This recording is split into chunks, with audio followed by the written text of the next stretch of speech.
Shalom, selamat pagi saudara yang terkasih di dalam Kristus Yesus. Sungguh suatu anugerah yang Tuhan berikan kepada kita sekalian. Bagaimana di pagi hari ini kita boleh kembali berjumpa dalam renungan pagi GKI Palembang. Sebelum kita membaca dan merenungkan kebenaran firman Tuhan, mari kita bersatu di dalam doa.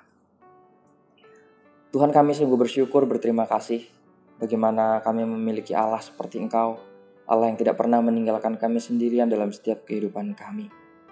Kami boleh terus merasakan bagaimana kasih setia Tuhan selalu Tuhan berikan, bahkan Tuhan anugerahkan bagi setiap kami. Sehingga kami boleh terus merasakan bagaimana Engkau Allah yang sungguh ada dalam segala kehidupan kami, dalam segala pergumulan kami, dalam segala persoalan kehidupan kami masing-masing. Kami meyakini dan kami percaya bahwa Engkau adalah Allah yang hidup, yang sanggup menolong kami dalam setiap kehidupan kami.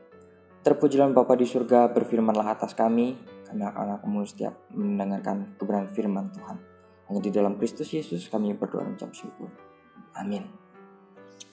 Suatu kesempatan yang indah bagi kita saudara, bagaimana kita memiliki keyakinan iman yang sangat kuat hingga pada saat hari ini. Di pagi hari ini juga kita akan kembali merenungkan kebenaran firman Tuhan yang terambil dari beberapa ayat yang akan saya bacakan bagi kita sekalian. Yang pertama yaitu dari Yohanes pasal yang ke-14 ayat yang ke-26. Yohanes 14 ayat yang ke-26 demikian firman Tuhan, tetapi penghibur yaitu Roh Kudus yang akan diutus oleh Bapa dalam namaku, dialah yang akan mengajarkan segala sesuatu kepadamu dan akan mengingatkan kamu akan semua yang telah kukatakan kepadamu. Lalu berikutnya pasal yang ke-15 ayat yang ke-26 demikian firman Tuhan, jikalau penghibur yang akan kuutus dari Bapa datang, yaitu roh kebenaran yang keluar dari Bapa, ia akan bersaksi tentang aku. Dan yang terakhir dari pasal yang ke-16 ayat yang ke-7 demikian firman Tuhan, namun benar yang kukatakan ini kepadamu adalah lebih berguna bagi kamu jika aku pergi. Sebab jikalau aku tidak pergi, penghibur itu tidak akan datang kepadamu. Tetapi jikalau aku pergi, aku akan mengutus dia kepadamu. Sungguh suatu janji kesetiaan yang Tuhan berikan kepada kita. Tidak lama lagi kita akan merayakan yang namanya Hari Pentakosta, yaitu hari turunnya Roh Kudus. Nah, hari ini adalah hari lahirnya gereja. Hari turunnya Roh Kudus ke atas para rasul, di mana pada saat hari peristiwa Pentakosta turunnya Roh Kudus adalah sebuah titik awal yang membangkitkan semangat para rasul yang sebelumnya takut bahkan bersembunyi, tidak berani tampil.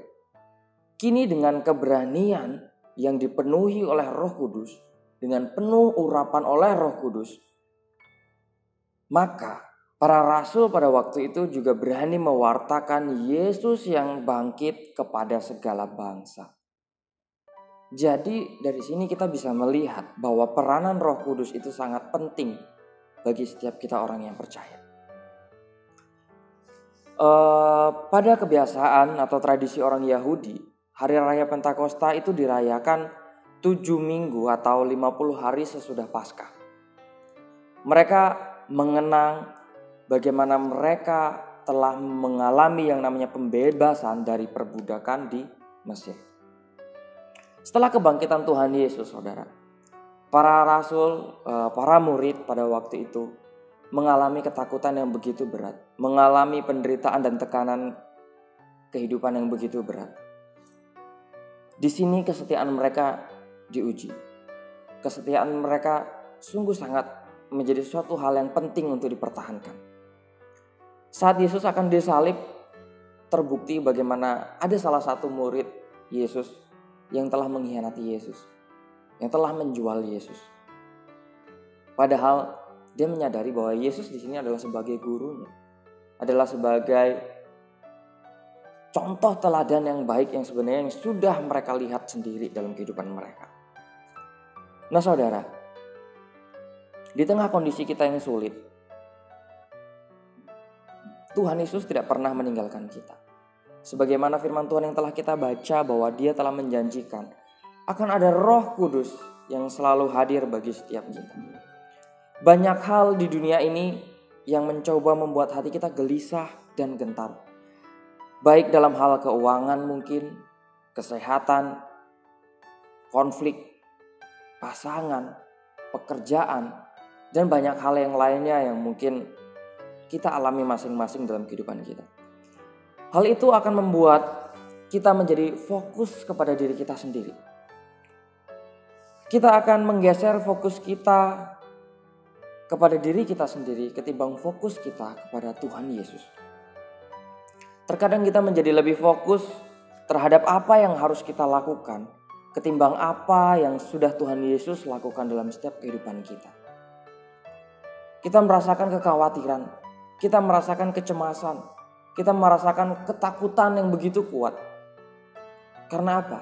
Karena fokus kita adalah fokus kepada diri kita sendiri.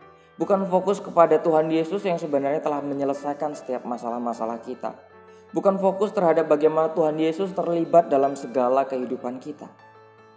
Karena kita terlalu fokus kepada masalah kita akan merasakan ketakutan.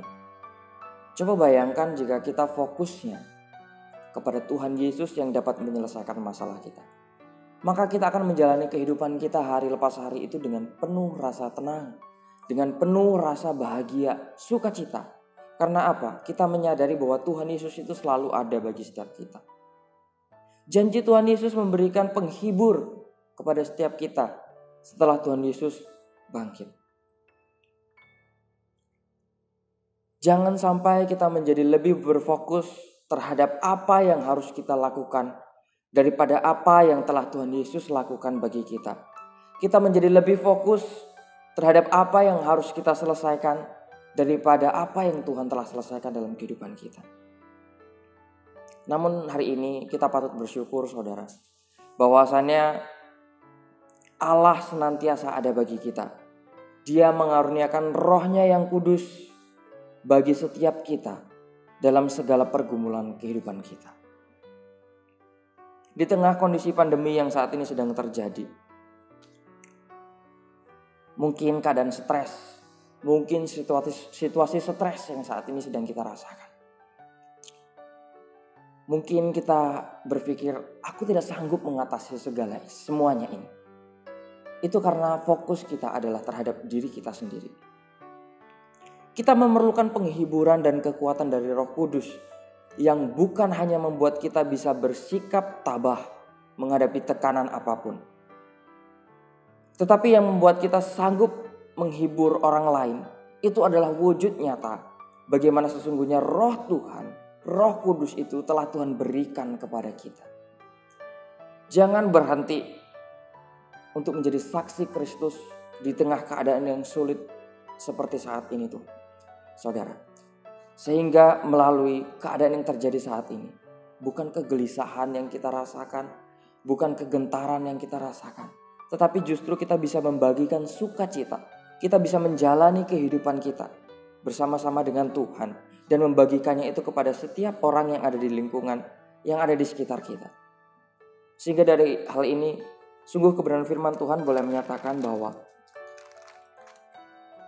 di dalam firman Tuhan pasal yang ke-16 ayat yang ke-7 dikatakan, namun benar yang kukatakan ini kepadamu adalah lebih berguna bagi kamu jika aku pergi. Sebab jikalau aku tidak pergi, penghibur itu tidak akan datang kepadamu.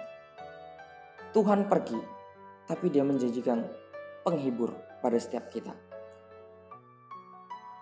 Dan di sini kita juga bisa melihat bahwasanya melalui Roh Kudus yang diberikan kepada Tuhan, penghiburan yang kita terima, maka penghiburan itu juga harus kita berikan kepada setiap mereka yang merasakan lelah, letih dalam menghadapi kehidupan ini juga. Kita boleh menjadi saksi Tuhan di tengah masa sulit. Ini adalah bukti bagaimana Allah sungguh ada bagi setiap kita. Kita patut bersyukur saudara, karena Allah senantiasa ada bagi kita. Dia mengaruniakan Roh-Nya yang kudus bagi setiap kita dalam segala kehidupan kita. Dan dari sini Dia ingin kita terus menyadari bahwa damai sejahtera daripada Kristus. Dan ketahuilah bahwa Roh Kudus akan mengerjakan kita segala sesuatu sebagaimana kita dapat melihat semuanya itu dari kacamata kasih karunia Kristus. Mari saudara kita menyadari hal ini dan mari kita menyambut hari turunnya Roh Kudus beberapa hari ke depan yang akan kita nikmati bersama-sama. Dan dari situ kita bisa melihat bahwa Allah sungguh ada dan sungguh setia bagi setiap kita. Terpujilah nama Tuhan kekal selama-lamanya. Di dalam Kristus Yesus, biarlah firman ini boleh terus menguatkan kita di tengah segala situasi pandemi yang saat ini sedang terjadi.